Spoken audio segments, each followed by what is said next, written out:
Bonjour, sur cette vidéo on va voir comment télécharger le PDF qui se trouve sur notre compte Banners Broker et comment le remplir pour l'envoyer par la suite pour l'approbation de notre identité. Donc une fois que nous sommes sur notre back-office, on va poser notre curseur sur le compte et cliquer ensuite par Personal Information. Une fois que vous avez cliqué sur Personal Information, vous aurez cette page qui va s'ouvrir. Vous descendez en bas, vous aurez le PDF. Vous cliquez dessus et vous aurez le PDF qui va s'ouvrir. Vous n'avez qu'à le télécharger sur votre PC et l'imprimer par la suite pour le remplir à la main. Vous mettez ici sur First Name, vous mettez ici votre nom. Middle Name, c'est juste pour quelques pays qui utilisent un deuxième nom. Ils ont un triple nom, par exemple, quelques pays arabes comme l'Égypte ou bien quelques pays africains. Mais pour le cas de la France et du Maroc, je ne crois pas qu'il y a des gens qui ont un deuxième nom. Donc, vous laissez vide. Last name, vous mettez votre nom. Donc, ici, il faut mettre votre prénom. Ici, vous mettez votre nom. Ensuite, date of birth, vous mettez votre date de naissance. Vous commencez par le mois, puis le jour, puis l'année. Ici, vous mettez votre téléphone. Il ne faut pas oublier de mettre l'indicatif de votre pays. Ici, vous mettez votre adresse email avec laquelle vous vous êtes enregistré sur Banners Broker. Pour votre adresse, vous allez mettre l'adresse que vous avez utilisée quand vous vous êtes enregistré sur Banners Broker. Donc, vous mettez une adresse que vous pouvez justifier par la suite, soit par une facture d'électricité au dos qui porte bien sûr votre nom, votre prénom et la même adresse, ou toute autre facture officielle, ou tout simplement un relevé bancaire qui porte votre nom, votre prénom et la même adresse avec laquelle vous vous êtes enregistré sur Banners Broker. Il n'y a pas de souci si cette adresse-là que vous avez sur votre facture ou sur votre relevé bancaire est différente de celle que vous avez sur votre pièce d'identité. Parce que j'ai remarqué qu'il y a des membres qui s'inquiètent pour ceci. Donc, l'adresse avec laquelle vous allez vous enregistrer sur Banners Broker, il faut qu'il soit justifié par votre relevé bancaire, par exemple, ou votre facture. La seule condition, c'est que cette facture-là ou votre relevé bancaire ne doit pas dépasser 4 mois. Donc, il n'y a pas de souci si cette adresse est différente de celle que vous avez sur votre pièce d'identité.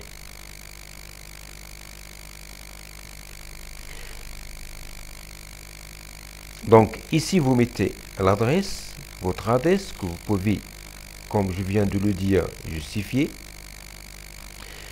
Ici, les langues, vous la complétez ici. City, vous mettez votre ville. State, province, vous mettez votre état ou votre province. Parfois, c'est la ville. Parfois, on a le nom de la ville qui porte, le nom de la province qui porte le même nom que votre ville.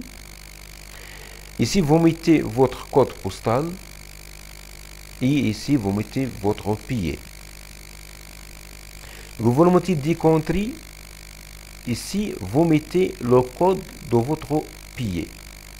Par exemple, si vous êtes au Maroc, vous mettez MA. Si vous êtes en France, vous mettez FR. Chaque pays a un code. Ici, Government ID type, si vous allez envoyer votre carte d'identité nationale, donc vous allez écrire ici National Identity Card. Et si vous allez envoyer votre passeport, vous mettez ici passeport. Vous pouvez aussi envoyer votre permis de conduire. Government ID number, ici vous mettez le numéro de la pièce d'identité que vous voulez envoyer. Si vous voulez envoyer votre carte d'identité nationale, donc vous mettez le numéro de votre carte d'identité nationale. Et si vous voulez envoyer votre passeport, vous mettez le numéro de votre passeport. Et si vous voulez envoyer votre permis, vous mettez le numéro de votre permis de conduire. Et ainsi de suite. Government ID state, ici vous mettez la ville ou la province où vous avez reçu votre pièce d'identité. Government ID expiry, ici vous mettez la date d'expiration de votre pièce d'identité. SSN, c'est réservé pour les habitants des États-Unis. Donc si vous habitez hors des États-Unis d'Amérique, donc vous laissez vide. Applicant signature, ici vous mettez votre signature. Et ici vous mettez la date. Toujours il faut commencer par le mois, suivi du jour, suivi de l'année. Et vous portez le tout à la mairie la plus proche de vous, de votre résidence, pour légaliser votre signature. Je vous demande juste d'insister auprès du fonctionnaire qui s'occupe de la légalisation, d'insister de la légalisation de la signature. Parfois, il y a des fonctionnaires qui refusent, comme c'est le cas par exemple au Maroc, dans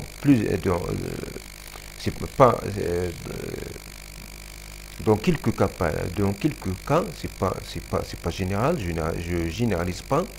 Dans quelques cas, il y a des fonctionnaires qui refusent de légaliser ce document sous prétexte qu'il est en anglais. Donc vous lui demandez que vous désirez la légalisation de votre signature. Donc ici c'est une partie réservée à la légalisation de la signature. Donc une fois légalisé, vous scannez le présent document. Il doit être en format image. Donc une fois scanné, vous l'ouvrez de cette façon-là. Donc voilà le PDF scanné. Vous le sélectionnez. Vous cliquez sur le bouton droit, puis sur ouvrir avec, et vous cliquez sur Paint. Ce petit logiciel se trouve pratiquement sur la majorité des ordinateurs. Donc vous cliquez sur Paint et voilà votre document légalisé est ouvert. Ça, j'ai mis juste pour vous montrer comment faire. C'est un document qui est vide, il n'est pas légalisé. Donc, une fois que vous l'avez ouvert avec ce petit logiciel, il ne faut surtout pas l'ouvrir avec Paintbrush, avec Photoshop. Parce que si vous l'ouvrez avec Photoshop, ils vont croire que vous avez falsifié le document. Donc, s'il vous plaît, n'utilisez pas Photoshop. J'insiste sur ce point-là. Il ne faut pas utiliser Photoshop. C'est pour cela que je vous recommande d'utiliser ce petit logiciel qui se trouve pratiquement sur tous les ordinateurs. En général. Donc, une fois que vous l'avez ouvert avec Paintbrush, vous cliquez en haut sur le menu, il y a sélectionner. Donc vous cliquez sur sélectionner, puis sur sélection rectangulaire. Vous mettez le curseur ici. Et quand vous avez cette petite flèche, vous cliquez sur le bouton gauche et vous glissez comme ça, de telle sorte de laisser une place pour mettre votre pièce d'identité préalablement scannée et enregistrée sur votre ordinateur. Donc ensuite, vous cliquez sur sélectionner, puis sélection rectangulaire. Vous sélectionnez un petit rectangle sur la partie qui est vide, comme ça. Ensuite, sur le menu vous cliquez sur coller et puis sur coller à partir de. Et vous sélectionnez votre, par exemple, dans ce cas-là, je vais mettre une carte d'identité nationale. Je sélectionne le verso et je clique sur ouvrir. Je la mets ici, donc je dois un petit peu la configurer comme ça. Il faut faire attention à ne pas cacher cette écriture là, parce que ici vous l'avez déjà rempli, donc il faut faire attention à ne pas cacher l'écriture. Voilà, c'est collé. Donc je clique une autre fois sur sélectionner, sélection rectangulaire. Je refais la même chose pour mettre le verso de ma carte, puis je clique sur coller à partir de, et je sélectionne le verso de ma carte, puis sur ouvert. Et voilà, maintenant ma carte, elle est là, il est collé. Donc j'ai fait une seule image parce qu'il faut envoyer une seule image. Les documents doivent être mis, rassemblés sur une seule image, et j'enregistre par la suite sur mon PC et je retourne sur mon compte Banes Broker pour le télécharger, pour télécharger le document à la place adéquate pour cette tâche là et l'envoyer et attendre l'approbation. Juste une remarque, vous pouvez envoyer vos documents, vous pouvez envoyer juste le document, votre carte d'identité nationale, sans utiliser le PDF légalisé, mais dans ce cas-là, vous aurez un compte qui n'est pas notarisé. Parce que il faut savoir qu'il y a une différence entre un compte notarisé et un compte non notarisé.